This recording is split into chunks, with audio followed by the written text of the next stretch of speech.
బహిష్కరణతో మీ journey ఎలా start అయింది? Extraordinary ఉంది. ఇప్పుడు 2 మిలియన్ వ్యూస్ కూడా క్రాస్ అయింది ఆల్రెడీ. వదిలిపెట్టిన చోటే మళ్ళీ మొదలు పెట్టేలా చేస్తున్నారు కదా.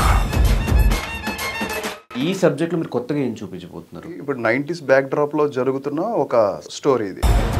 మా కాళ్ళ కింద బతకడానికి, మా పక్కలో నలగడానికి పుట్టినోళ్ళే మీరు. సో మళ్ళీ అలాంటి రోల్ వచ్చినప్పుడు what is the first thought you get? గయ్యాలి అనే కంటే కూడా స్ట్రాంగ్ హెడెడ్ అని చెప్పొచ్చు. ఇద్దరికి బిఫోరే బాండ్ ఉంది. మీకు పుష్పతో, మీకేమో వకీల్ సాబ్. పుష్పతో అంపేర్ పుష్ప కదా. ఏం తినొచ్చారు వచ్చే ముందు? ఈ దగ్గర నుంచి ఎక్స్పెక్ట్ చేస్తున్న ఆ రేంజ్ ఆఫ్ క్యారెక్టర్స్ రావట్లేదేమో అనేది నా ఫీలింగ్. తెలుగు హీరోయిన్స్ రిస్ట్రిక్ట్ అయి ఉంటారు, ఇంతవరకే చేస్తాము, ఇంతవరకే చేయగలుగుతాము. నార్త్ సౌత్ నుంచి ఎవరు వచ్చినా ఎలాంటి క్యారెక్టర్ చేయమన్నా చేస్తారు, ఎంత ఎక్స్టెంట్కి వెళ్ళమని వెళ్తారు. జస్ట్ దట్ రైట్ టైంలో రైట్ ఆపర్చునిటీస్, రైట్ సక్సెస్ ఉంటే ఎవరైనా. మలేషియం కూడా హ్యూజ్ సక్సెస్ కదా. సో నాకు ఆ సక్సెస్ రాకపోతే పవన్ సార్ లాంటి స్టార్ హీరో సినిమాలో నాకు హీరోయిన్ గా ఆపర్చునిటీ రాదు కదా. అండ్ తెలుగు హీరోయిన్స్ రెమ్యునరేషన్స్ కూడా తక్కువే ఉంటాయి. నార్త్ నుంచి వచ్చే వాళ్ళకేమో వాళ్ళు చేసిన 10 సినిమాలు అయినా కూడా వాళ్ళు పెద్ద బంగ్లాలు, ఇల్లులు, కార్లు కొనుక్కుంటున్నారు. ఇప్పుడు బంగ్లాలు, ఇల్లులు కొనుక్కునే హీరోయిన్స్ అందరూ. సో మీరు షూటింగ్ టైంలో ఎంజాయ్ చేసిన 90s ఐటమ్స్ ఏంటి? పుట్టినప్పటి నుండి ఊరు ఇంత బాగుంటుందని నేను ఎప్పుడు అనుకోలేదు. నువ్వు నాతో ఉంటే చాలా బాగుంటుంది పుష్ప. హాయ్, హలో, నమస్తే. నేను మీ anchor Dhanush. Welcome to I dream. నేను రీసెంట్గా నాకు ఆల్రెడీ తెలిసిన ఒక 2 వ్యక్తులు కలిసి చేసిన ఒక సిరీస్ బహిష్కరణ, ఈరోజు నేను ట్రైలర్ చూడటం జరిగింది. ఈ 19th నుంచి ప్రీమియర్ స్టార్ట్ చేశారు. అంటే ఒక విలేజ్ బ్యాక్ డ్రాప్లో జరుగుతున్న ఒక స్టోరీ, ఒక రివెంజ్ డ్రామా. అండ్ అలాగే చాలా న్యాచురల్గా అనిపించింది నాకు ఈ ట్రైలర్ చూడంగానే. సో రేపు 19th నుంచి ప్రీమియర్ స్టార్ట్ అవుతుంది కాబట్టి ఈ లోపు ఈ సిరీస్ అసలు ఏంటి, ఏ బేస్డ్ సిరీస్ ఇది? చాలా రివెంజ్ డ్రామాస్ వచ్చినాయి, అందులో దీనికి డిఫరెన్స్ ఏంటి? అండ్ అనన్య గారు చాలా రోజుల తర్వాత మళ్ళీ ఆ విలేజ్ బ్యాక్ డ్రాప్ గెటప్లో మనకు కనిపించిపోతున్నారు. శ్రీతేజ్ అన్న కొంచెం ఆ పుష్ప కైండ్ ఆఫ్ గెటప్లో కొత్తగా కనిపిస్తున్నారు నాకు. కాబట్టి అసలు ఈ సిరీస్ ఎలా ఉండబోతుందో వాళ్ళ మాటలో తెలుసుకున్నాం. హలో, ఎలా ఉన్నారు? ఇద్దరు టైర్డ్ అయిపోయి ఉన్నారు. మీరు వెయిట్ చేసి షూట్కి వెళ్ళొచ్చి ప్రమోషన్స్లో బిజీ అయిపోయారు. సో ఎలా ఉంది రెస్పాన్స్ మీకు వన్స్ అది అవుట్పుట్ బయటకు వచ్చిన తర్వాత? ఎక్స్ట్రాడినరీ ఉంది. ఇప్పుడు 2 మిలియన్ వ్యూస్ కూడా క్రాస్ అయింది ఆల్రెడీ. అండ్ యునానిమస్గా ట్రైలర్ చూసిన వాళ్ళందరూ కూడా, అంటే నువ్వు బిఫోర్ దట్ నువ్వు ట్రైలర్ చూసి ఏదైతే జెన్యున్గా అదిరింది అని అన్నావో అది యునానిమస్గా విన్నా. అందరి నోట్లోంచి ఒకటే ఎక్సలెంట్, సూపర్, ఈ వర్డింగే మాట్లాడారు కానీ యావరేజ్ అనే మాట ఎక్కడ రాలేదు. అంటే దాంట్లో కంటెంట్ అంత బాగుంది. అంటే కెమెరా కానీ, లేకపోతే సౌండ్స్ కానీ, విజువల్స్ కానీ, అవన్నీ ఆ కథని నేరేట్ చేసే విధానం, ట్రైలర్ కట్ చేసిన విధానం, అది ఫెంటాస్టిక్గా ఉంది.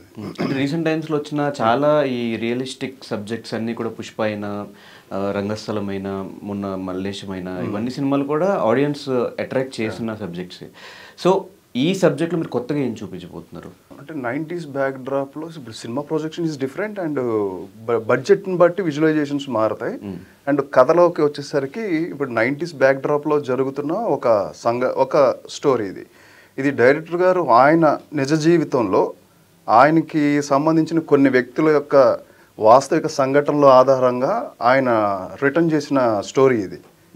అండ్ ఈ కథలో మెయిన్ ఇప్పుడు రివెంజ్ డ్రామాస్ చాలా ఉంటాయి. షార్ప్, ఇప్పుడు ఫిల్మ్ వచ్చేసరికి ఒక type of sharp revenge drama ఉంటుంది.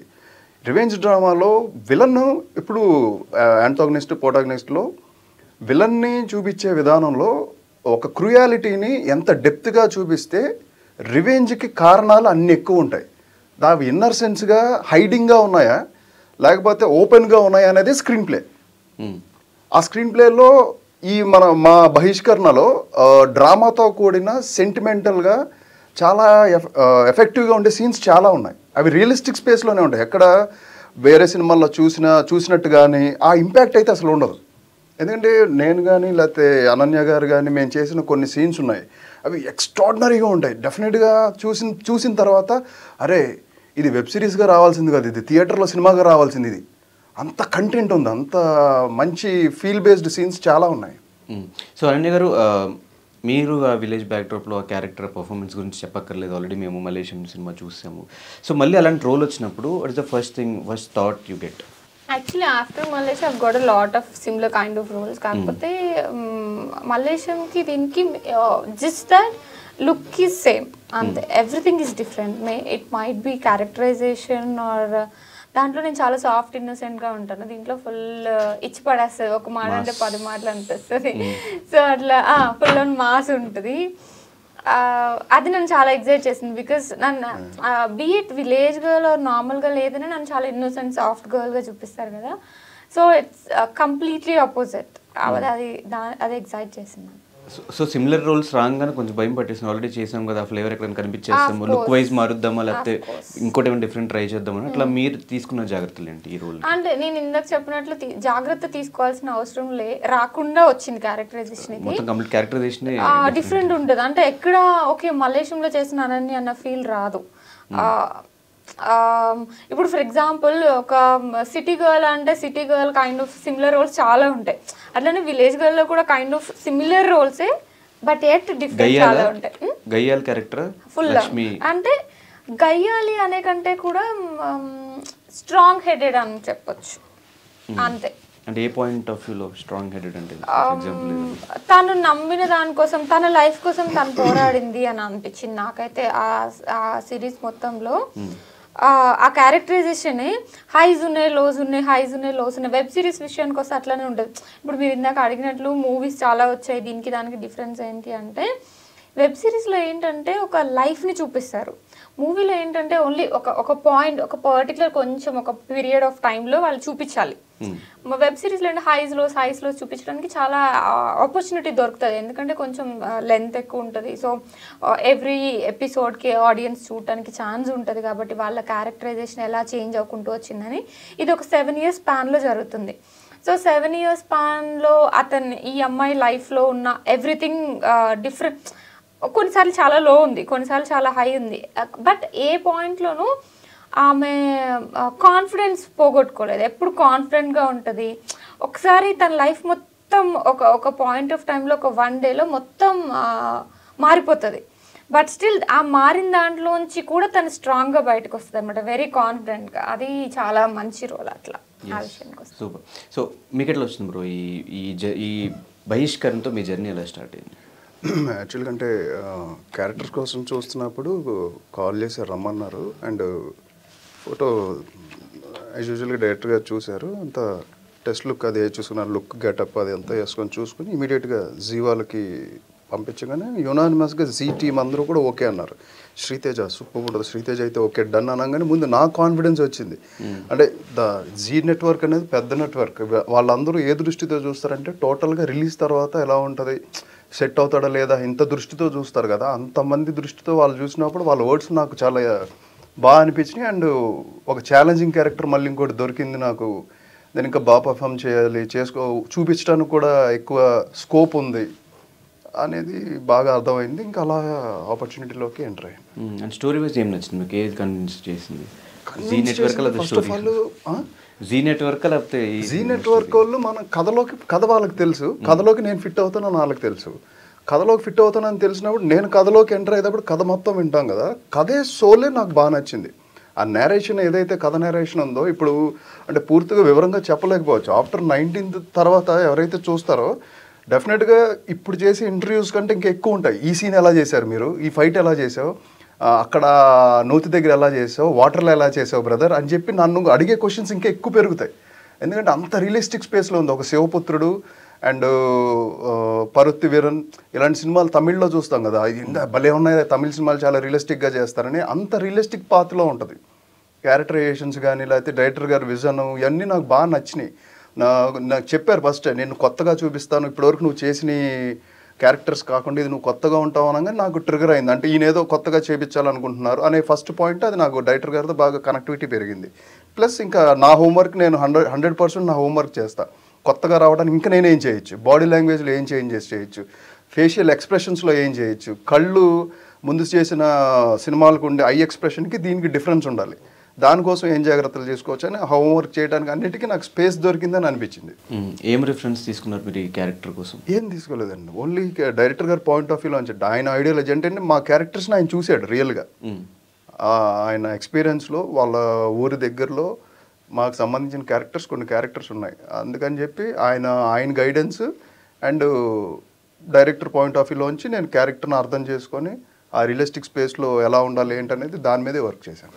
అండ్ మీ ఇద్దరు తెలుసా, మీ ఇద్దరు ముందే ఆన్ బోర్డ్ అయ్యారు అని చెప్పి తెలుసా, లేకపోతే ఒకరి తర్వాత ఒకళ్ళు వచ్చారు? ఫస్ట్ వీళ్ళందరూ ఫస్ట్ సెలెక్ట్ అయ్యారు, తర్వాత నేను సెలెక్ట్ అయ్యాను. తర్వాత వీళ్ళకి తెలుసు ఎవరు వస్తారా అని, నాకు తెలిసి వీళ్ళందరూ ఉన్నారని, ఎవరు వస్తారా అని తర్వాత తెలిసింది. సో మీకు ఫస్ట్ ఎవరని చెప్పారు? ఫస్ట్ నుంచి ఆయన చెప్పారు, చూస్తున్నామని చెప్పారు? చూస్తున్నామని చెప్పారు. నేను ఆన్ బోర్డ్ అయినప్పుడు వేరే వాళ్ళు చూస్తున్నాము. మీకు స్టోరీ చెప్పినప్పుడు ఒకవేళ శ్రీదేవి అన్న మైండ్లోకి రానప్పుడు ఎవరు అయ్యి ఉంటే బాగుండేది అనిపించింది ఆ క్యారెక్టర్కి? ఓ ఇంట్రెస్టింగ్ క్వశ్చన్. శ్రీతేజ, ఇంకెవరు?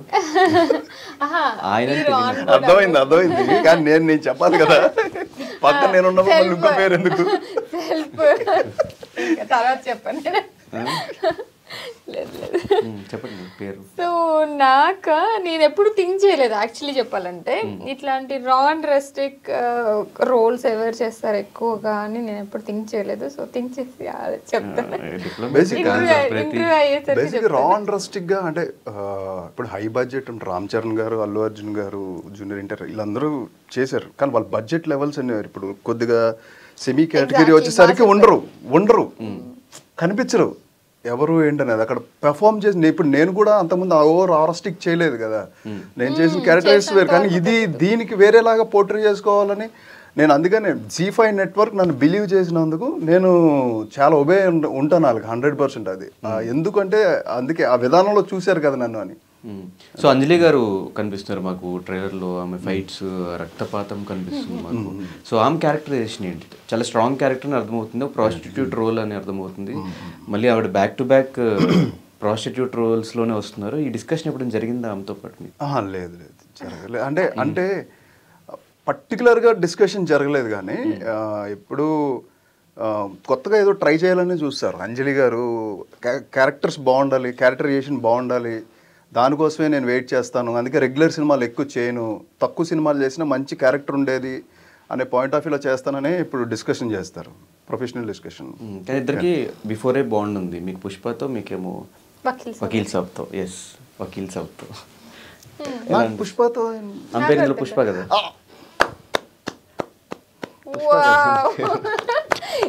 ఏం తినొచ్చారు వచ్చే ముందు? పనిచేస్తుంది. Fantastic, really fantastic. Working experience. Actually గారికి నాకు వెరీ లిమిటెడ్ సీన్స్ ఉంటాయి. బట్ ఆఫ్టర్ వకీల్ సాబ్ మేము ఇద్దరం కలిసి చేస్తున్నాం కాబట్టి సో ఐ వాజ్ ఎక్సైటెడ్. మేము జనరల్గా కొంచెం మంచిగా ఫ్రెండ్స్, బాగా తిరుగుతాం, బాగుంటాము. ఈ మధ్య కొంచెం ఇద్దరికి మళ్ళీ ఈ సిరీస్ తర్వాత కొంచెం గ్యాప్ వచ్చింది, ఒక 6 months తీసుకున్నారు. చిచ్చి గొడవ లేదు, షీఈస్ బిజీ. తనకి చాలా వర్క్స్ ఉంటే, మనకి వేరే షూటింగ్స్ ఉంటే, అట్లా కొంచెం అనుకుని వచ్చింది కదా. ఈ ప్రమోషన్స్ టైంలో మళ్ళీ ఆబ్వియస్గా కలుస్తాము. సో ఎగ్జైట్ అయ్యాను నేను. అంజలి గారు చేస్తున్నారు ఆఫ్టర్ వకీల్ సాబ్. ఫస్ట్ నాకు అంజలి గారు ఆన్ బోర్డ్, మేమిద్దరు ఒకటే టైంలో అయ్యామనుకుంటా. చెప్పినప్పుడు అంజలి గారిని కూడా అనుకుంటున్నామండి ఈ రోల్కి, దీనికి మిమ్మల్ని అనుకుంటున్నాము, ఆఫ్టర్ వకీల్ సాబ్ బాగుంటుంది అని చెప్పినప్పుడు ఐ వాజ్ ఎక్సైటెడ్. ఓకే బాగుంటుంది. నేను ఏం ఎక్స్పెక్ట్ చేశానంటే, జనరల్గా మేమిద్దరం వకీల్ సాబ్ షూట్ టైంలో కొంచెం మంచిగా టైం స్పెండ్ చేసి గేమ్స్ ఆడుకుంటూ అలా ఉండాలి కదా. సో షూట్ బాగా అవుతుంది అని చెప్పి ఎక్సైట్ అయ్యాను నేను అప్పుడు. కానీ ముందే ఇక్కడ కూడా గేమ్స్ ఆడుకుందాం అంటే అసలు ఛాన్సే లేదు. మార్నింగ్ 6 నుంచి ఈవినింగ్ 6 వరకు ఫుల్ రా షూటింగ్, మంచి ఎండలో. అవును, అది గుంటూరు దగ్గర చేశారు డైరెక్టర్ గారు. ఊరు సంబంధించిన ప్లేసెస్ అన్నీ మొత్తం. అంటే మనకి ఆ టైంలో అంటే ఆ టైంలో ఎలా ఉంటుంది గుంటూరులో సమ్మర్లో, సన్ అదిరిపోద్ది కదా. ఇంకా ఆడుకోవడాలు ఏమీ లేవు, తుడుచుకోవడాలే, మేకప్. చాలా మొత్తం గెటప్ అంతా మళ్ళీ మేకప్, బ్లాక్ మేకప్ మొత్తం వేసుకుని. ఎందుకు అవసరం లేదు, 2 days వేసుకుంటే చాలా, 3rd day నుంచి టాన్ అయిపోతాం కదా. నైస్. అవును, సో అవసరం లేదు, ఫస్ట్ 2 days వేసుకున్నాం, తర్వాత టాన్ అయిపోయాం. అలా కంటిన్యూ చేశారు చూడు. అంటే డిఓపి గురించి నాకు, ఆవిడ డెడికేషన్ గురించి, ఆమె వర్క్ ఇది గురించి నాకు చెప్పారు. యామిని గారు బాగా అనిపించింది. యామిని గారు one of the best cinematography super, నాకు చాలా బాగా నచ్చింది. అంటే తీస్తున్నప్పుడు మాకు అర్థం కాలేదు కానీ ఏదో గింబుల్ పట్టిన వాళ్ళు తిరిగే వాళ్ళు అటు ఇటు అంటే కానీ ద వే ఆఫ్ అంటే ఆవిడ థింకింగ్ చేసిన లైటింగ్ ప్రొసీజర్ కానీ, పెట్టిన ఫ్రేమింగ్ కానీ, మూమెంట్ కానీ ఒక లైవ్లీ ఉంది. అంటే దాంట్లోనే ఒక జీవం కనిపిస్తుంది ఆ ఫ్రేమింగ్ లోనే. అది చూపించడానికే ట్రై చేశారు ఆవిడ. అదైతే ఫెంటాస్టిక్. ఇద్దరు డిఓపిస్ చేశారండి దీనికి, అండ్ ఇద్దరు వర్క్ బ్లెండ్ అయిపోయింది. లైక్ ఓకే వేరే వాళ్ళు చేశారు అని చెప్పి మనకి ఎక్కడ అనిపించింది. ఇద్దరు very brilliant film makers. I feel like వాళ్ళు చేసిన తర్వాత, ఐ మీన్ పేపర్ మీద ఉన్నదానికి వాళ్ళు ఫిల్మ్ మేకింగ్ చేసిన ప్రొసీజర్లో చాలా డిఫరెన్స్ వచ్చేసింది. అంటే మేము స్క్రీన్ మీద చూస్తే ప్రసన్న గారు, యామిని గారు ఇద్దరు చాలా బ్లెండ్ అయిపోయింది. ఇద్దరు వర్క్ అంత బ్యూటిఫుల్ గా చేశారు. మాకు ఆ రిజల్ట్ కనిపిస్తుంది ఆ ఫ్రేమ్స్. సో అంజలి గారి పేరు పుష్ప అన్నప్పుడు ఏం ఫస్ట్ రియాక్షన్ ఏంటి బ్రో ఇది? అదే పుష్ప అనగానే సేమ్ నాకు పుష్ప సినిమా చేస్తున్నాను ఫస్ట్ సక్సెస్ అనేది బాగా కనిపించింది. ఎప్పుడైతే నేమ్లో పుష్ప ఉంది, పుష్ప పెద్ద సక్సెస్, ఇది కూడా సక్సెస్, ఇంకా మనం సక్సెస్లో ఉన్నాం అనే ఒక ఎనర్జీ అయితే బాగా అనిపించింది. అండ్ పుష్ప టాపిక్ వచ్చింది కాబట్టి బేసిక్గా పుష్ప ముందే మనం కలిసాము, అప్పుడు ఒక ఇంటర్వ్యూ కూడా చేసాము. షూట్ చేసిన డ్యూరేషన్, సినిమాలో మనకు కనిపించిన డ్యూరేషన్, దానికి కొంత డిసప్పాయింట్మెంట్ ఆబ్వియస్గా ఆర్టిస్టులకు ఉంటుంది.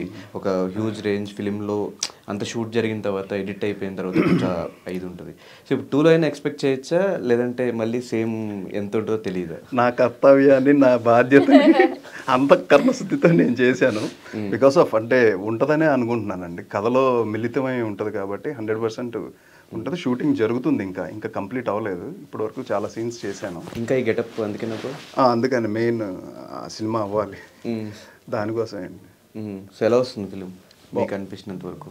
పుష్ప వన్ టైంలో కూడా నేను మాట్లాడినప్పుడు కూడా చెప్పాను, అప్పుడు డెఫినెట్గా పాన్ ఇండియా లెవెల్లో, నార్త్లో ఎక్స్ట్రీమ్ లెవెల్లో రీచ్ అయిపోద్ది, 100% పేలిద్ది అని నేను ఆ రోజు చెప్పాను. ఇప్పుడు కూడా ఎక్స్పెక్ట్ చేయలేరు, అస్సలు ఎక్స్పెక్ట్ చేయలేదు. ఆ రేంజ్లో సినిమా ఫెంటాస్టిక్గా ఉంటుంది. సీన్స్ అలా ఉన్నాయి. మెయిన్లీ అల్లు అర్జున్ గారి కష్టం కనిపిస్తుంది చాలా. ఆయన డెడికేషన్ కష్టం అయితే వర్ణనాతీతం. అండ్ సుకుమార్ గారి క్రియేటివ్ సైడ్ ఎక్కడ కాంప్రమైజ్ అవ్వరు. ఆ ఎపిసోడ్స్ కానీ, ఆయన కొత్తగా చేపించుకోవడం కోసం ప్రయత్నించే విధానం కానీ, అవన్నీ నెక్స్ట్ లెవెల్ అండి.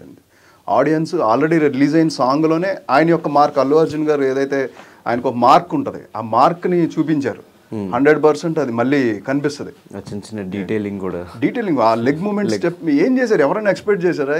రెగ్యులర్గానే చేయొచ్చు, కానీ ఏదో కొత్తగా చేయాలని ట్రై చేస్తున్నారు కదండి. ఆ ట్రై చేస్తున్నారంటే మీనింగ్ ఏంటి? ఏదో సాధించాలి. తెలుగు సినిమా ఇండస్ట్రీని ప్రపంచవ్యాప్తంగా తీసుకెళ్లే దిశలో ఉన్నాం మనం అందరం. నాకు ఆయన లొకేషన్లో చెప్పింది కూడా అదేమాట. ఒకసారి మాట్లాడినప్పుడు ఇలా సినిమాలు చేస్తున్నాను చెప్పగానే ఆయన కష్టపడండి బ్రదర్, బాగా కష్టపడండి, మన తెలుగు సినిమా ఇండస్ట్రీని, ఇండియన్ సినిమా ఇండస్ట్రీ ప్రైడ్ అయ్యేలా ఉండాలి, అది ఇది అని చెప్పారు ఆయన. నాకు బాగా నచ్చినాయి.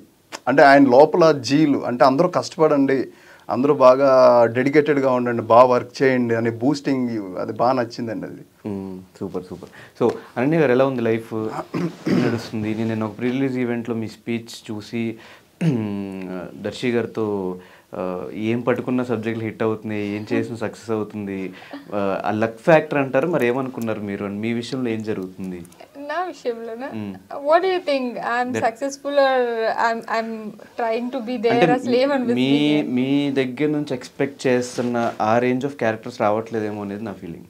అంటే మీ పర్ఫార్మెన్స్ కి I think this year next releases బహిష్కరణ, పొట్టెల్ కావచ్చు, శ్రీకాకుళం షెర్లాక్ హోమ్స్ కావచ్చు. ఐ థింక్ నా పరంగా నాకు వచ్చిన రోల్స్ పరంగా చాలా ఎగ్జైటెడ్ ఉన్నాను. అండ్ ఆల్సో మీరు కూడా నెక్స్ట్ అవి 2-3 రిలీజ్ అయిపోయిన తర్వాత మీరు చెప్పే మాట వేరే ఉంటుంది. ఐ డోంట్ నో అవి ఆపర్చునిటీస్ వైజ్గా కన్వర్ట్ అవుతాయో లేదో, ఐ డోంట్ నో. బట్ నా వరకు నాకైతే I'm super confident and super satisfied కూడా with those kind of roles. Next వచ్చేవి అన్ని. ఓకే, ఈ లక్ ఫ్యాక్టర్ నమ్ముతారు మీరు? లక్ ఫ్యాక్టర్ ఏమన్నా అంటే ముందు నమ్మేదాన్ని చిన్నప్పుడు, like when I was in college ఆ టైంలో. బట్ ఇప్పుడు నాకు ఏమనిపిస్తుంది అంటే, when hard work meets opportunity, that's what luck. So నువ్వు హార్డ్ వర్క్ చేస్తా ఉంటే మేబీ 20sలో రావచ్చు, 20sలో రాకపోవచ్చు, 30sలో రాకపోవచ్చు, 40sలో అయినా వస్తుంది. సో వర్క్ చేస్తూ ఉంటే ఎప్పటికప్పుడు సక్సెస్ వస్తుంది. That's what I believe. Just hopefully ఆ 3 సినిమాల తర్వాత మేము ఎక్స్పెక్ట్ చేసిన క్యారెక్టర్స్లో కనిపిస్తుంది. అండర్ రేటెడ్ అనన్య గారు, కానీ దీంతో బహిష్కరణతో మాక్సిమం బయటకు వస్తారు. ఎందుకంటే అంటే నేను బాగా బిలీవ్ చేసేదంటే మనం నార్త్ నుంచి చాలామంది వస్తున్నారు, తెలుగు నుంచి వచ్చే యాక్ట్రసెస్లో ఇంకా స్పేస్ దొరకట్లేదు. ఇంకా స్పేస్ ఇచ్చి వీళ్ళని పెర్ఫార్మెన్స్ సైడ్ కనుక నడిపిస్తే పుష్ చేస్తే డెఫినెట్గా అంజలి గారు మనకి తెలుగు సినిమా ఇండస్ట్రీలో one of the great actress. నాకు బాగా నచ్చుతారు, డెడికేటెడ్ అది అంజలి గారు. అలాగే అనన్య గారు కూడా, అంటే వస్తున్న కొత్త తరంలో ఐ ఫీల్ లైక్ వీళ్ళందరూ. అంటే ఇప్పుడు నార్త్ వాళ్ళు అంటే నేను జనరల్గా ఎప్పుడైనా ఈ మధ్య నేను రిలీజ్ అయిన లాస్ట్ 2 years నుండి ఎవరు ఏ నార్త్ హీరోయిన్ వచ్చినా ఒక 3-4 years ఉంటున్నారు, వెళ్ళిపోతున్నారు. బట్ దెన్ తెలుగు అమ్మాయిలు కొంతమందిని తీసుకుంటే మీరు Eesha Rebba, Chandni Chowdary, they been here from past 10 years and they still doing films. But అంత సక్సెస్ఫుల్ కెరీర్ లేదు కదా సౌత్ నార్త్ నుంచి వచ్చిన వాళ్ళకంటే. ఇక్కడ మనకి success a kind of terms లో తీసుకుంటున్నారు అనేది ఇంపార్టెంట్. ఒకటి మార్కెట్ అంటే మనీ వైజ్ గానా, లాంజివిటీ వైజ్ గా నీకు నచ్చిన వర్క్ నువ్వు చేస్తున్నావు అని చెప్పేసి ఇంకా చాలా ఫ్యాక్టర్స్ ఉంటాయి. ఇక్కడ మనల్ని అబ్జర్వ్ చేస్తే ఒక 10 years నుండి నీకు ఇష్టమైన వర్క్ లో నువ్వు వర్క్ చేయగలుగుతున్నావు. ఒక 2-3 years సడన్ గా వచ్చేసి ఏం జరుగుతుందో లైఫ్ లో తెలియకుండా ఫాస్ట్ గా సినిమాలు చేసేసి వెళ్ళిపోయి మనకి ఇంకొక వేరే ఫీల్డ్ లోకి వెళ్ళిపోయి, లేకపోతే ఇంకో వాళ్ళ లైఫ్ లో దే లీడింగ్ దర్ లైఫ్. అలా కాకుండా నీకు ఇష్టం వచ్చిన వర్క్ ఇన్ని ఇయర్స్ చేస్తున్నారు కదా, so that's also a success, form of success కదా.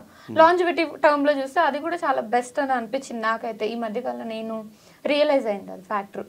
ఒక 4-5 years వచ్చేసి ఒక 10 films చేసేసి 4-5 yearsలో మనం ఏం చేస్తున్నామో తెలియకుండా ఫాస్ట్గా 4-5 yearsలో 10 films చేసి వెళ్ళిపోవడం కంటే ఒక 10 years నీకు నచ్చిన వర్క్ని నువ్వు పడుతూ లేస్తూ నిల్చుంటూ వర్క్ చేస్తూ మళ్ళీ దాని నుంచి నేర్చుకుంటూ అదొక process and you should enjoy it.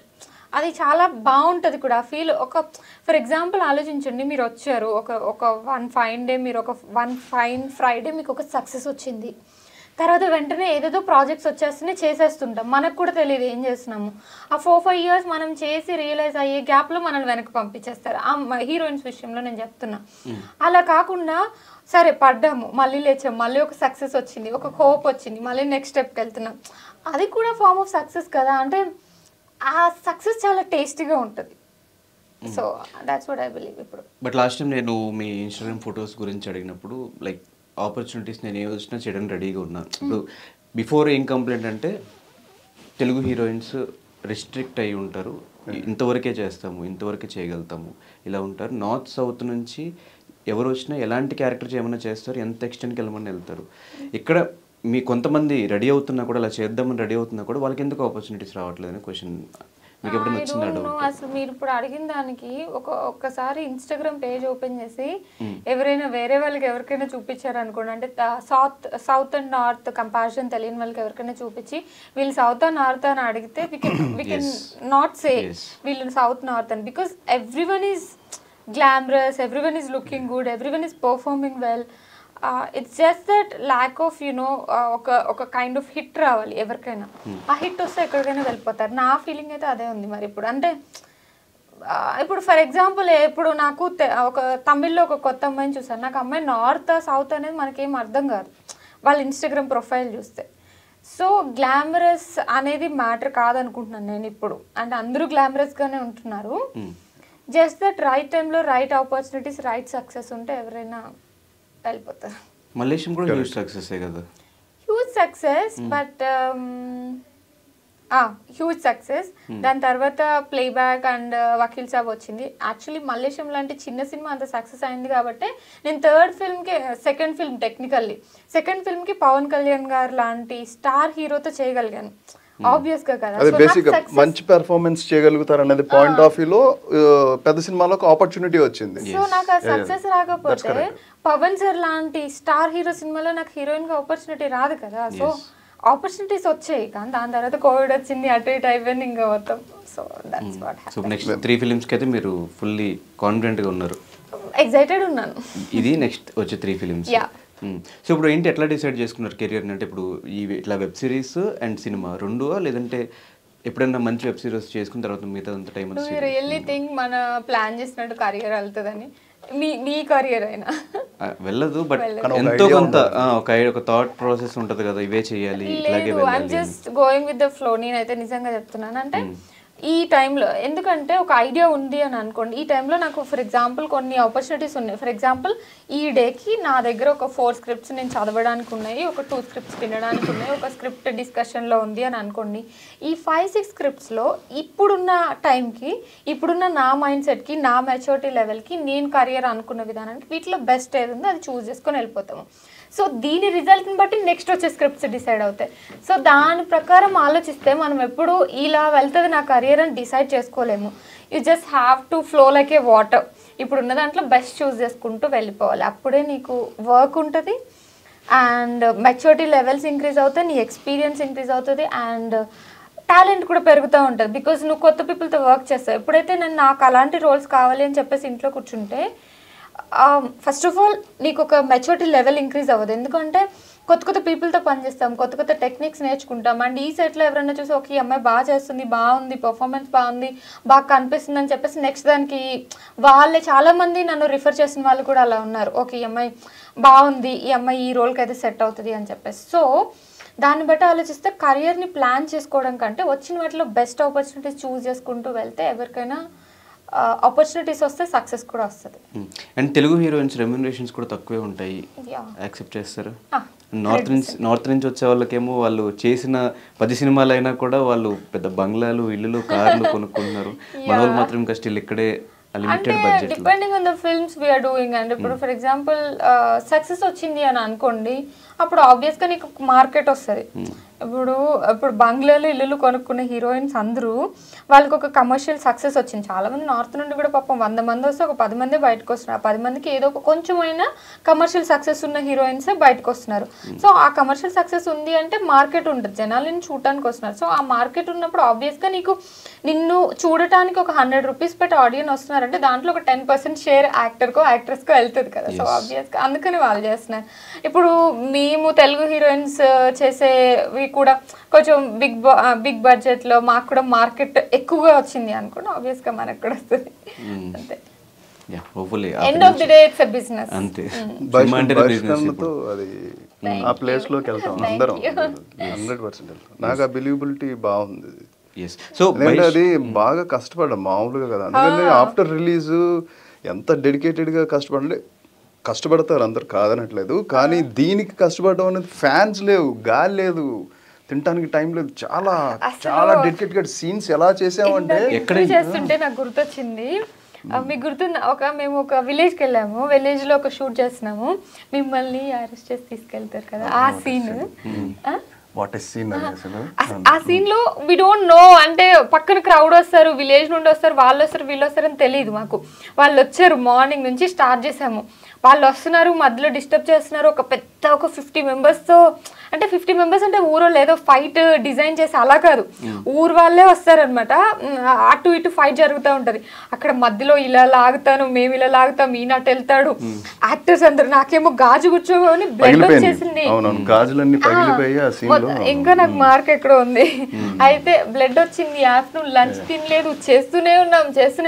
అసలు ఆ సీన్ చేస్తే నా ఎనర్జీ మొత్తం లైక్ నెక్స్ట్ ఒక 1 వీక్ ఎనర్జీ మొత్తం ఆ సీన్ లో పెట్టేసినట్టు అనిపించింది. మీకు కూడా అట్లా లాగుతుంటారు.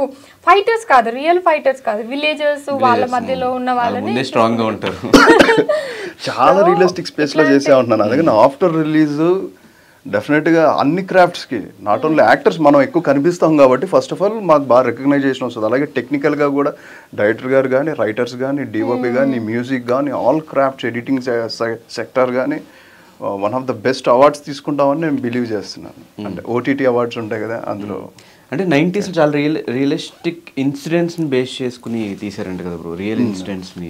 ఏమి ఆ ఇన్సిడెంట్స్? ఆ ఇన్సిడెంట్ ఇందాక మీతో అన్నాను కదా, డైరెక్టర్ గారు ఊరండి అది, పెద్దపల్లి అని చెప్పి గుంటూరు దగ్గర. ఆ ఊర్లోనే షూట్ చేసాం. ఆ ఊర్లోనే షూట్ చేసాం. అది తర్వాత కృషి గారు ఊరు జాగర్లమూడి అండ్ ఇంకా టోటల్ ఇంకా రాజాపట్నం అని అక్కడ ఇంకా చాలా మొత్తం ఆ సరౌండింగ్లోనే షూట్ చేసాం. బాపట్ల టోటల్ ఆ ఏరియాలోనే షూట్ చేసామండి. 90s అనగానే ఫస్ట్ అందరికి గుర్తొచ్చింది 90s, 80s క్యాస్ట్ మీద ఎక్కువ గొడవలు అవుతూ ఉండేవి ఊర్లో. ఇడు మా క్యాస్ట్ అని ఎట్లాంటి క్యాస్ట్ సంబంధించిన ఏమన్నా కాస్ట్ ఆల్రెడీ ట్రైలర్లో అదే పాయింట్ డిక్లేర్ చేశారండి. అంటే ఉండేది ఒకప్పుడు అన్ని ఏరియాల్లోనూ ఉంది, రాయలసీమలోనూ ఉంది, కోస్తాలోనూ ఉంది, తెలంగాణలో ఉంది. తెలంగాణ నేను రీసెంట్ గా ఒక స్టోరీ చదివాను, అక్కడ కూడా అంతే. మాస్ గా చాలా మందిని చంపేశారంట, మాస్ హత్యలు జరిగాయి అక్కడ, చంపేసి నదిలో పడేయటం అలాంటివన్నీ రియల్ గా జరిగిన incidents. So I feel like అందుకనే అటు సైడ్ ది తీసుకున్నారేమో, బట్ ఆ బ్యాక్ డ్రాప్ లో చాలా ఉన్నాయి గుంటూరు సైడ్, అందుకని ఇక్కడ నుంచి తీసుకొని చేశారేమో సిరీస్. అండ్ రైటర్ గారు ఊరు అదే కదా, ఏరియా సరౌండింగ్ కాబట్టి అందుకని ఆ స్టోరీ కూడా అలానే బాగా కనెక్ట్ అయింది. ఆ రియలిస్టిక్ స్పేస్ లో ఆయన అనుభవాలకి దృష్ట్యా ఆయన నిజ జీవితంలో, ఇప్పుడు నా క్యారెక్టర్ అయితే నిజంగా ఆయన ఉంది, చూశారు, ఆయన ఎక్స్పీరియన్స్ ఉంది ఆ క్యారెక్టర్తో కూడా, అందుకని నాకు చెప్పారనమాట అది రియలిస్టిక్ స్పేస్లో వెళ్తున్నాం. అందుకని నేను చేసేటప్పుడు కూడా నిజ జీవితంలో ఆ క్యారెక్టర్ ఎలా ట్రావెల్ అయి ఉంటుందని ఒక ఇమాజినేషన్, ఒక పెద్ద డ్రాఫ్ట్ వేసుకొని ఆ పాయింట్లోనే ట్రావెల్ చేశాను. అందుకని ఆఫ్టర్ రిలీజ్ డెఫినెట్గా అప్రిషియేషన్స్ తీసుకుంటానని నాకు నమ్మకంగా కూడా ఉంది. 90s టైం కాబట్టి ఆ టైంలో అవన్నీ మిస్ అవుతున్నాం మనం ఇప్పుడు, ఐటమ్స్ అని ఇప్పుడు కూల్ డ్రింక్స్ కానీ మిగతా షాప్స్ అంతా. సో మీరు షూటింగ్ టైంలో ఎంజాయ్ చేసిన 90s ఐటమ్స్ ఏంటి? Gold spot. ఓకే, అది మనం ఒక షాప్ దగ్గర షూట్ చేసాం కదా, ఆ షాప్ దగ్గర గోల్డ్ స్పాట్ సీసాలు అవి, తర్వాత ఇంకే ఒక పాత cycle 90s hero cycle and చిన్న టేప్ రికార్డర్. అండ్ బయట పడుకుంటాం కదా, బెడ్ అదే మంచం మీద పడుకుంటాం కదా, మొలక మంచం, ఆ కైండ్ ఆఫ్ అవన్నీ ఎంజాయ్ చేశాను. పాత మిర్రర్, అది మిర్రర్ ఒకటి ఉంటుంది కదా ఇంట్లో, అది ఓల్డ్ స్టైల్ మిర్రర్, పువ్వుల్లాగా ఇలా వచ్చి ఒక మిర్రర్స్ ఉంటాయి, ఆ కైండ్ ఆఫ్ మిర్రర్ అవన్నీ.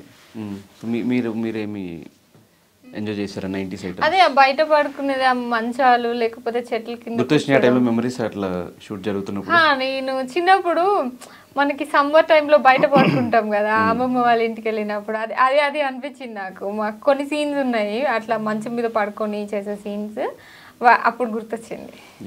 డెఫినెట్ నాకైతే మంచి ఇంట్రెస్టింగ్ సబ్జెక్ట్ అని అనిపిస్తుంది మీ కాన్ఫిడెన్స్ చూసిన తర్వాత. సో మరి ఏమో రేపు పొద్దున్న 19 తర్వాత ఆడియన్స్ ఏం డిసైడ్ చేస్తారు, ఏం రిజల్ట్ మీకు ఇస్తారో ఇంకా చూడాలి మళ్ళీ. అండ్ రీసెంట్గా మీరు ఇన్స్టాలో ఒక ఇష్యూ మీద రియాక్ట్ అయ్యారు, అంటే చాలా రేర్గా రియాక్ట్ అవుతూ ఉంటారు, ఎందుకు ఆ ఇష్యూ మీద రియాక్ట్ అవ్వాలనిపించింది మీకు?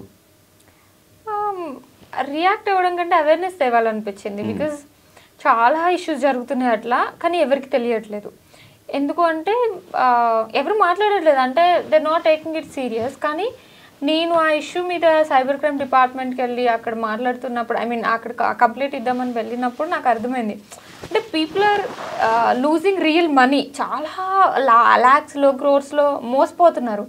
కానీ కొంతమంది షేమ్ వల్ల చెప్పట్లేదు, కొంతమంది ఏమో అవేర్నెస్ లేక చెప్పట్లేదు. ఓకే, కొంతమంది దాచిపెడుతున్నారు, ఫ్యామిలీ మెంబర్స్ని దాచిపెట్టాలని చెప్పట్లేదు. సో అది జరుగుతుంది, ఇదొక కేసు, ఇదొక ఇన్సిడెంట్ జనరల్గా చాప కింద నీరులాగా మొత్తం వచ్చేస్తుందని ఎవరికి అర్థం కావట్లేదు, అందుకని చెప్పాలనిపించింది నాకు. అసలు మీకేం జరిగింది? నాకు ఇట్స్ అ బిగ్ స్టోరీ, అంటే షార్ట్గా చెప్తాను. టు కట్ ఇట్ షార్ట్, ఒక పోలీస్ డ్రెస్లో ఒక సమ్వన్ మాట్లాడారనమాట. మాట్లాడి ఆధార్ కార్డ్స్, జనరల్గా యాక్టర్స్ కదా, ఆధార్ కార్డ్స్ ఎవరికైనా ఇప్పుడు హోటల్లో ఎక్కడైనా స్టే చేస్తున్నప్పుడు అలా ఇస్తాం కదా, మీ ఆధార్ కార్డ్ నుంచి చాలా నెంబర్స్ తీసుకున్నారు, వాళ్ళు మనీ లాండరింగ్ కేసెస్లో వాటిలో ఇన్వాల్వ్ అయి ఉన్నారు, మీరు కూడా కమిషన్ తీసుకొని మీ ఆధార్ కార్డ్ ఇచ్చారని చెప్పేసి మాకు డౌట్ వస్తుంది అని చెప్పేసి సంథింగ్ ఒక ముంబై నుండి మాట్లాడినట్టు బిల్డప్ ఇచ్చారనమాట. ఆ బిల్డప్ ఇచ్చేసి లాస్ట్కి మన అకౌంట్ నుండి మనం ఇప్పుడు ఫస్ట్ ఏం చెప్తారంటే, జస్ట్ మీరు అది ఆ పోలీస్ దగ్గర నుంచి ఎన్ఓసి సర్టిఫికేట్ తీసుకోండి, అంతవరకే ఓకే అని చెప్తారు. లాస్ట్కి తీసుకెళ్ళి మన అకౌంట్ నుంచి డబ్బులు ట్రాన్స్ఫర్ చేయాలి అని చెప్తారనమాట. కొంతమంది వాళ్ళు ఎలా అంటే ఒక భయం ఎమోషన్తో ఆడుకుంటారనమాట. అమ్మాయిలను అయితే భయం, లేకపోతే ప్రేమ, అంటే ఫర్ ఎగ్జాంపుల్ మన హస్బెండ్ లేకపోతే పిల్లలు లేకపోతే ఎవరో ఒకళ్ళు బయటికి వెళ్ళారు, వాళ్ళ మీద ఏదో పోలీస్ కంప్లైంట్ ఉంది, వాళ్ళ మీద డ్రగ్స్ కేసులు ఇరుక్కున్నారని అలా డబ్బులు తీసుకోవడం, అట్లా అమ్మాయిలను అయితే. అబ్బాయిలు అయితే ఇట్లాంటి వాటికి పడరు కదా, సో వాళ్ళకి ఆశ చూపిస్తారు, మీరు ఒక 100 రూపీస్ స్టాక్స్లో పెడితే మీకు ఒక 1000 రూపీస్ ఇస్తామని చెప్పేసి అట్లా ఆశ చూపించడం, లేకపోతే బ్లాక్మెయిల్ చేస్తారు. ఇప్పుడు ఒక అమ్మాయి వీడియో కాల్ చేసింది, వేరే అతను కొంచెం జాయిన్ అయ్యారే అనుకోండి, ఆ వీడియో కాల్ని రికార్డ్ చేసి అట్లా బ్లాక్మెయిల్ చేయడం, అట్లా డిఫరెంట్ కైండ్స్ జరుగుతున్నాయి. అండ్ వాళ్ళు చాలా ట్రైన్డ్ ఉన్నారు, లైక్ ఇది రియల్ అని చెప్పి మనం నమ్మేలాగా చేస్తున్నారు అనమాట.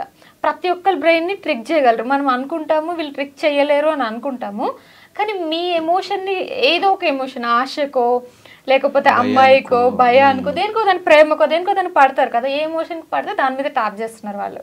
సో అది ఇన్సిడెంట్స్ అన్ని విన్న తర్వాత నాకు అది అర్థమైంది, అందుకే అవేర్నెస్. అండ్ ఇంకోటి లేదు, ఆర్టిస్ట్ ఇప్పుడు మీరు చెప్పిన పాయింట్ చాలా మంది మగవాళ్ళకు కూడా జరిగినాయి. నా సర్కిల్లోనే చెప్పిన వాళ్ళు విన్న ఈ రీసెంట్ గానే ఉన్న సేమ్ ఇప్పుడు మీరు ఏ సినారియో చెప్పారో ఇదే సినారియోతో జరిగిన వాళ్ళు, భయపడిపోయిన వాళ్ళు ఒక 25 మెంబర్స్ చెప్పారు నాకు, నువ్వు పెట్టావు సరిపోయింది అంటే నా ఫ్రెండ్స్ లో నువ్వు పెట్టావు సరిపోయింది, మాకు అర్థమైంది కాబట్టి మేమేమి ఇన్వాల్వ్ అవ్వలేదు, అదర్వైజ్ మేము భయపడిపోయే వాళ్ళమే చాలా అని చెప్పి చాలా మంది చెప్పారు నాకు. మంచి అవేర్నెస్ అది. ఎస్, ఆర్టిస్టులు ఇంకా భయపడాలి, ఎప్పుడేం జరిగిద్దో మనకు ఇన్వాల్వ్మెంట్ ఉన్నా లేకపోయినా. అవును, ఎగ్జాక్ట్లీ. ఏదో గాజు మేడ్ లాగా ఏదో ఉన్నా లేకపోయినా ఆబ్వియస్ గా మనల్ని ఇన్వాల్వ్ చేస్తారు. చేసినప్పుడు మరి ఫస్ట్ నమ్మేస్తారు ఆడియన్స్. గ్లామర్ ఫీల్డ్ లో ఉన్న ఎవరి గురించి ఏం వచ్చినా కూడా ఫస్ట్ నమ్మేస్తారు, నిజమా అబద్ధమా ఏం తెలుసుకోరు. వెరీ గుడ్ అవేర్నెస్ ఆడియన్స్ మనకి ఇచ్చారు. అండ్ మీ తర్వాత చాలా మంది ముందుకు రావడం స్టార్ట్ చేశారు. దాని తర్వాత చిన్న చిన్న వాళ్ళందరూ వెళ్ళి కంప్లైంట్ ఇవ్వడం ఏం జరిగింది ఇవ్వాలి. లేకపోతే నేను పోలీసుతో మాట్లాడుతున్నప్పుడు నాకు అదో 20,000 to 30,000 crores of rupees loss అవుతున్నారు, అందరూ మోసపోతున్నారు. ఎక్కడ పరుగు పోద్దని భయం. సో ఫైనల్గా బహిష్కరణ సబ్జెక్ట్ వన్ వర్డ్లో మీ ఇద్దరికి ఎంత ఇంపార్టెంట్ ఫిల్మ్ చెప్పండి. నా పాయింట్ అంటే బహిష్కరణకు ముందు శ్రీతేజ్, బహిష్కరణ తర్వాత శ్రీతేజ్ అనే మళ్ళీ ఒక ఎక్స్ట్రీమ్ మార్క్. అంటే బహిష్కరణ ముందు నేను చేసిన సినిమాలు చాలా ఎక్స్ట్రాడినరీ క్యారెక్టర్స్ చేశాను, బట్ బహిష్కరణ ఈజ్ ఏ డిఫరెంట్ అండి. ఇది ఒక స్పెషల్ బుక్. ఇది బహిష్కరణ అనే ఒక బుక్, ఇది నాకు చాలా స్పెషల్. ఎస్ అనన్య గారు, అంటే ఇందాక మాట్లాడినట్లు ఒక ఇన్నోసెంట్, సింపుల్, క్యూట్గా ఉండే అమ్మాయి, లేకపోతే భయపడే అమ్మాయి దగ్గర నుంచి ఒక స్ట్రాంగ్ రోల్, స్ట్రాంగ్ క్యారెక్టర్స్ రావడానికి నాకు ఈ సిరీస్ చాలా హెల్ప్ చేస్తుంది అనుకుంటున్నాను. ఎస్, డెఫినెట్గా ఈ సిరీస్ మీ ఇద్దరు కెరియర్స్లో ఉన్న ద బెస్ట్ ప్రాజెక్ట్ అవ్వాలి అని మనస్ఫూర్తిగా కోరుకుంటూ మై డ్రీమ్ తరఫు నుంచి all the very best. And మనం సక్సెస్ అయిన తర్వాత మళ్ళీ కలుద్దాం. Thank you so much. Thank you. And రేపు July 19th బహిష్కరణ రిలీజ్ అవుతుందండి. ప్రీమియర్స్ అన్ని ZEE5లో స్టార్ట్ అవుతున్నాయి. డెఫినెట్గా మీరు అందరూ బహిష్కరణ చూసి మీ బ్లెస్సింగ్స్ అన్ని మా ఎంటైర్ టీమ్కి ఇవ్వాలని చెప్పి నేను మనస్ఫూర్తిగా. ఫైనల్గా ఫ్యామిలీతో చూడొచ్చు కదా. 100% ఏ రిస్ట్రిక్షన్. మంచి మంచి డ్రామా ఉందంటే మంచి ఫ్యామిలీ డ్రామా, ఎమోషనల్ డ్రామా ఉంటుందండి కంటెంట్లో. అండ్ మనకి ఇప్పుడు సంక్రాంతి వస్తే మ్యాక్సిమం అందరూ విలేజెస్కి వెళ్తాం కదా, ఆ స్వచ్ఛమైన గాలి, మీకు ట్రైలర్లో కొన్ని షార్ట్స్ ఉంటాయి, ఎస్పెషల్లీ అలా గాలి వస్తుంటే ఎయిర్ ఇలా ఎగురుతుంటే ఇలాంటి ఫీల్ అంతా కూడా అక్కడ మేము ఎంజాయ్ చేసాం. అండ్ ఆ విజువల్స్ చూసి మీరు కూడా డెఫినెట్గా ఎంజాయ్ చేస్తారని నేను కోరుకుంటున్నాను. Yes, thank you so much. Thank you.